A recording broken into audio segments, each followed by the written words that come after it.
آپ دیکھیں حضرت یعقوب علیہ السلام، ان کا غم اس لیول کا تھا کہ اتنا روئے کہ اندھے ہو گئے، لیکن ایٹ دی اینڈ بیٹا بھی واپس ملا، بادشاہ بن کے واپس ملا، اور بینائی بھی واپس آئی. حضرت ایوب کا میں تفسیر پڑھا تھا ڈاکٹر صاحب، بھی سورہ انبیاء میں کافی انبیاء کو اللہ تعالیٰ نے ڈسکس کیا ہے، اسماعیل علیہ السلام، ذوالکفل، سلیمان، داؤد، سب کے بارے میں نا پھر اللہ کہتے ہیں کل من الصابرین، all of them were patient, اور اللہ تعالیٰ نے ان پہ رحمت کی. بہرحال تفسیر میں پڑھ رہا تھا کہ ایوب علیہ السلام کو اللہ نے بہت پین سے گزارا، یعنی وہ رو پڑے، اور انہوں نے کہا کہ ندا لگائی جب انہوں نے کہ انی مسنی الضر وانت ارحم الراحمین، کہ اے میرے رب تکلیف نے مجھے چھو لیا ہے اور تو بے شک تمام رحم کرنے والوں میں سے رحم کرنے والا ہے. تو لکھا ہوتا ہے تفسیر میں کہ دا ریزن اللہ تعالیٰ میڈ ہم go through all this tough time was to tell everyone کہ میں اپنے پیاروں کو تکلیف سے گزارتا ہوں. یہ نہ سمجھنا کہ میں تم سے ہیٹ کرتا ہوں یا میں جو ہے وہ کوئی تمہیں پنش کر رہا ہوں، کیونکہ دیکھو اگر ایوب گزر سکتے ہیں اور انبیاء گزر سکتے ہیں تو مے بی اس میں کوئی بہت بڑی حکمت ہے، پین میں، غم میں. تو لیکن یہ کہ اینڈ میں ریلیف آیا. اللہ کہتے ہیں ہم نے اسے ریلیف دیا اپنے بندے کو، اس کے اولاد اسے واپس کی، وائف تو ساتھ تھی ہی لیکن یہ کہ اولاد بچھڑ گئی تھی.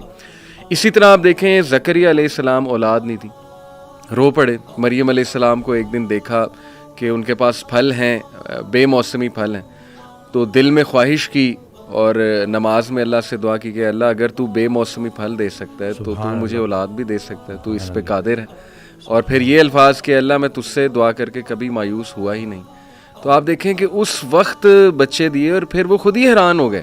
یعنی آپ انسان کی حالت دیکھیں، پہلے خود ہی دعا کی، پھر جب اللہ تعالیٰ نے بچہ دے دیا تو حیران ہو گئے، کہتے اے رب مجھے کیسے ہو سکتا ہے. اسی طرح کئی مثالیں ڈاکٹر صاحب ہیں، یوسف علیہ السلام کی، موسیٰ علیہ السلام، یعنی سیڈ اینڈنگ تو ہے ہی نہیں. میں ہمیشہ انہیں سمجھاتا ہوں کہ دیکھو اللہ سے امید انسان سے لگاؤ گے تو سیڈ اینڈنگ ہے، وہ پھر سیڈ ہوگی. اللہ سے امید لگاؤ گے تو کوئی نہ کوئی ریپلیسمنٹ آ جائے گی، کوئی نہ کوئی راحت آ جائے گی، کہیں سے کچھ آ جائے گا، اللہ سنبھال لے گا. قائم ذات سے محبت کرو تم بھی قائم کر دیے جاؤ. قائم ذات سے محبت کرنی ہے. اور باقی اکثر میرے پاس بھی آتے ہیں تو کہتے ہیں آپ موت سے، کیونکہ موت ہر کسی ڈر تو لگتا ہے نا، کہ کسی ہم لوگوں کا تو کانسیپٹ اس طرح سے، تو کہتے تو کیا مطلب بس موت کا. میں نے کہا نہیں، زندگی کا شکر ادا کرنا ہے، موت کا انتظار کرنا ہے. اللہ زندگی کا شکر ادا کرنا ہے، موت کا انتظار کرنا ہے، کہ لائف گزارنی ہے. اور لیکن اس کے ساتھ کوئی زیادہ پکا پلان نہیں بنانا یہاں کا. پہلے یہ سوال یہ سوچو کہ اللہ نے بھیجا کیوں، صحیح بات، اور پھر سوچے کہ واپس کیوں بلا رہا ہے. تو کچھ تو لے کے جانا ہے نا ساتھ، تو اب جو لے کے جانا ہے اس کے بارے میں سوچو. ایسے ہی کرنے والے کام ہے کر ڈالو. ایسے ہی. اور خوشیاں، سکون، آسانیاں ڈھونڈنے سے نہیں ملتی، دینے سے ملتی ہیں. جب آپ دینا شروع کر دو. کہ اس دن میں ایک آڈیو سن رہا تو کسی نے پوچھا کہ تقدیر کیا ہے، تو کہتے ہیں سوال آپ کا تھوڑا میں چینج کر دیتا ہوں، آپ کا سوال یہ ہونا چاہیے کہ بائی چانس ہے یا بائی چوائس ہے. تو بائی چوائس اس میں یہی ہے کہ آپ کی تقدیر دعاؤں میں پوشیدہ ہے اور دوسروں کی دعاؤں میں. اللہ. وہ ایک شخص ان کے پاس گیا کہ بڑا پریشان ہوں، حل بتائیں. تو کہتے ہیں آسان حل ہے، کوئی شخص تلاش کرو جو تمہیں دعا دے، لیکن ایک شرط ہے، اسے بولنا نہ پڑے کہ میرے لیے دعا دو.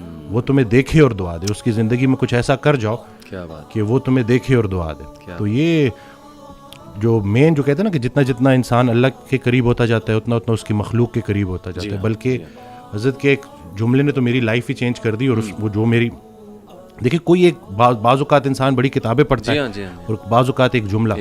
اب یہ جملہ آپ دیکھیں کہ وہ عبادت کرنے والا ڈاکٹر جو اپنے مریض کے لیے مخلص نہیں، اس کی عبادت اسے کوئی نفع نہیں پہنچائے گی. سبحان اللہ. اب یہ اتنا ہو کہ میں اگر صرف اور صرف، کیونکہ مجھ سے تو اللہ میرے مرتبے کا پوچھے گا کہ پورے پاکستان میں چند لوگ تھے جن کو ڈاکٹر بنایا، اللہ نہیں بنایا نا. بے شک.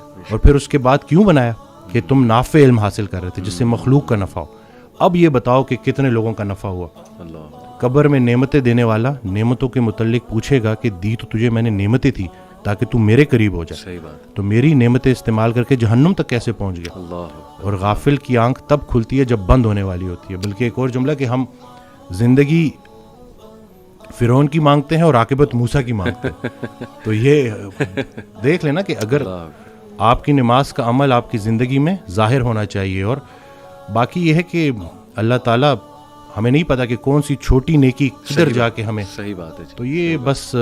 اور دوسرا ہے کہ جو ماشاءاللہ آپ کام کر رہے ہیں بچوں کو لے کے، کہ کیوں گناہ خطرناک ہے روح کے لیے. جی تو ہم روح اور جسم کی کمبینیشن ہے. صحیح بات. آج کا ڈاکٹر اس لیے پورا کامیاب نہیں ہے کیونکہ وہ صرف جسم کو فوکس کر رہا ہے. زبردست. روح پہلے بیمار ہوتی ہے, جسم اس کو فالو کرتا ہے.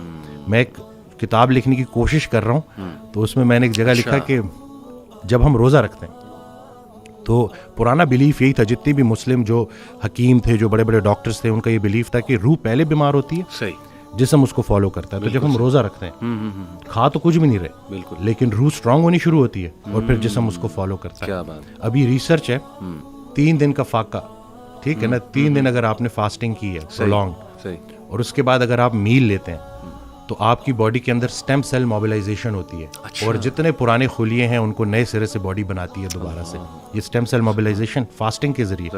اور ٹافیجی 2016 یا 17 کا نوبل پرائز ون کر چکا ہے بندہ. تو کچھ بھی نیا نہیں ہے, بس وہی پرانی کے جتنا خوراک ضروری ہے اس سے خوراک سے دور رہنا ضروری ہے, اور خیال بھی ایک خوراک ہے, صرف رزق کھانا پینا تو نہیں ہے. تو اب آپ دیکھیں کہ آپ اپنے آپ کو کن خیالات سے فیڈ کر رہے ہیں. منفی منفی منفی, وہ تھاٹس بیکم تھنگس. یہ جب آپ کی سوچ اتنی نیگیٹو ہو جائے نا تو پھر وہ جسمانی شکل اختیار کرتی ہے. اور گناہوں کے اثرات ڈاکٹر صاحب, اس پہ تو جتنی بات کی جائے کم ہے. لٹرلی آپ کے سیلز پہ افیکٹ ہوتے ہیں جا کے. میرا تو یہ بلیف ہے گناہوں کے, بالکل بالکل, نافرمانی کے. اور آج کل جس طرح کے گناہ اللہ معاف کرے آ گئے ہیں, جو دکھایا جا رہا ہے اسکرین پہ, پوری ایک انڈسٹری کھڑی ہو گئی, اس کو گلیمرائز کر دیا, انسٹیٹیوشنلائز کر دیا. پورن انڈسٹری کی بات کر رہا ہوں, تو کیسے کیسے مسائل لوگوں کو آ گئے ہیں. تو یہ اٹ آل پرووز کہ روح پہ افیکٹ ہوتا ہے تو جسم پہ افیکٹ ہوتا ہے. میرے پاس بچے آتے ہیں, تو اچھا ہوا کہ آپ نے یہ بات کر دی. میرے پاس بچے آتے ہیں تو میں حیران ہوا کہ وہ اس کو سم ہاؤ جسٹیفائی کر رہے ہوتے ہیں. اچھا, کہ جیسے کہیں کوئی مطلب خاتون تو نہیں ہے نا, یا ہم کسی کو نقصان تو نہیں پہنچا رہے, تو ان کو سمجھانا ہے کہ اب آنکھوں کو جو ہے نظاروں کا رزق دینا ہے جو اللہ کے قریب کریں. یہ جو اتنی کائنات اللہ نے بنائی ہے, یہ ہمارے لیے بنائی ہے, ہماری آنکھوں کے لیے بنائی ہے, اور ہم سب کو چھوڑ کے کدھر فوکس کر رہے ہیں. اور خیال پہلے غلط ہوتا ہے, عمل اس کے بعد. تو آپ کا دیکھیں, کوئی ایک لمحہ ایسے نہیں ہے کہ نیکی بند ہو جائے, کوئی ایک لمحہ ایسے نہیں ہے کہ گناہ بند ہو جائے. فضل کے متلاشی کو فضل ملے گا, تو آپ ڈھونڈ کے آ رہے ہو. اب اگر آپ نے موبائل میں تھوڑا سا بھی, اور شیطان تو جی ہمارے رگوں میں خون کی طرح دوڑتا ہے, تو اگر آپ زیادہ اس کو فیڈ کریں گے تو آپ تو اس ایڈکشن سے کیسے. اور پھر لوگ آ رہے ہیں جی, لوگ, اور پھر ہماری کتابوں میں بھی انفارچونیٹلی یہ چیز لکھ دی گئی ہے کہ اس کا کوئی نقصان نہیں ہے. ہاں جی, ہاں جی, ریسرچز ہیں, یہ تو ہیلدی ہے. اب یہ ہے کہ کوئی بھی چیز جو آپ کو نیچر سے دور کر رہی ہے. دیکھیں ہمارا دین ہے, اس کا ایک ایلیمنٹ برکت کے اوپر ہے, کہ برکت کا اٹھ جانا اور برکت کا آنا. صحیح بات. جو یہ بظاہر نظر نہیں آتا, لیکن یہ ہمارا ایک بڑا بلیف ہے کہ ہم چلتے ہی اس کے اوپر ہے.